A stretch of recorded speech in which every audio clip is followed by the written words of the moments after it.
Welcome to part 7 of Swap 2.0.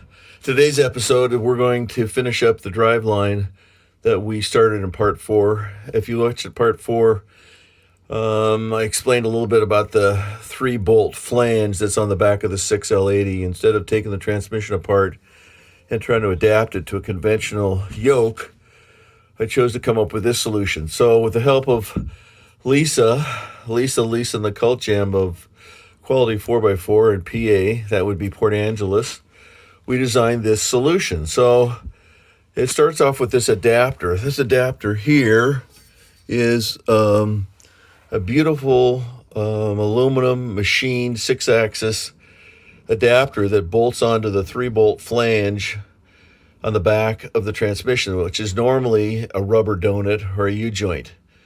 So we had to do this because the original car, the GTO and G8 of this era, which is 2006 to 2009, or actually 2010 or 11, I can't remember when they ended, I think 11, they had a 2-piece drive shaft. So to take up the lateral slip of the driveline, you can see right here is a little groove. So this is called a slip and stub, which is this piece from right here all the way to right here. Okay, so they welded in right there. And this is a common solution for 4x4 axles. So the guys that have high suspension off-road vehicles use these in their axles to take up the slip so they maintain correct geometry. So we're doing the same thing, but we're doing it with a conventional drive shaft.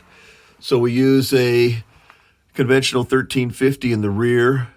My angle in the back, I'm going to need some help on that. I just measured it's a little bit too much. My angle in the front's okay. So I'm working on the driveline angle today. So this is the solution that we came up with. It's kind of pricey. The adapter's around $200. We got that from Summit, and the drive shaft cost us about $500. So this is the solution for the 6L80 transmission with a 3-bolt flange on the rear.